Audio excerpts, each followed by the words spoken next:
Familjet që janë në gjyq për pronën me familjen Shkambi kanë dhënë dëshmitë e tyre për mediat pas ngjarjes së rëndë të kësaj së hëne, ku u vra me armë zjarri brenda sallës së gjyqit në gjykatën e apelit në Tiranë, gjyqtari Astrid Kalaja. Dora keqe e shtetit është që ka shku kjo gjënje.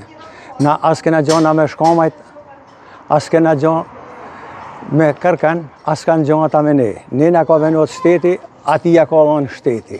Nuk bëhen këto gjona as në Afganistan. Jemon në Shqipni, 30 familje mrend, venosna prej bashkijet, me venim bashkijet. Na vjen keq për gjyqtarin që ka ik, na vjen keq për Kojshin që është plagos, se në vend Kojshis mund t'jem unë, mund t'jet njën për i këtune 30-ve. I ka bon Lërens Luka, se i ka që e vërtetim që në dakord mu privatizu, po venim këshillët bashkisë. E ka vra Lërens Luka. Nuk e ka vra shteti, as se ka vra Gjershkom, e ka vra Lërens Luka. Nuk e kanë qëra kryet policia me shku as me arrestua, as me mojt asit dhe kik. Gjershkom i ka ardhi armatos një tu, ty thonë na policisë, që me këtë armatosu, se për ne nuk u markejse. Na ka kërës në gjoni, e ka ardhe ka thë shpijat e Kojshis. Na jena në mes të rrugës tash. As ka policia, as ka bashkia, si njëri që vjen me na dalë për zët. Na jem kërsnum, sa ata janë kanë gjithmonë të armatosën.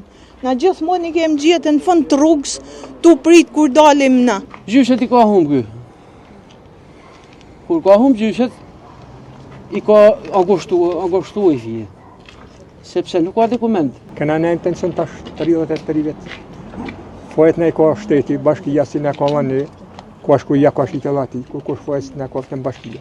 Palët në konflikt me vëllezrit Shkambi tregojnë se janë në procese gjyqësore për pronat prej 30 vitesh.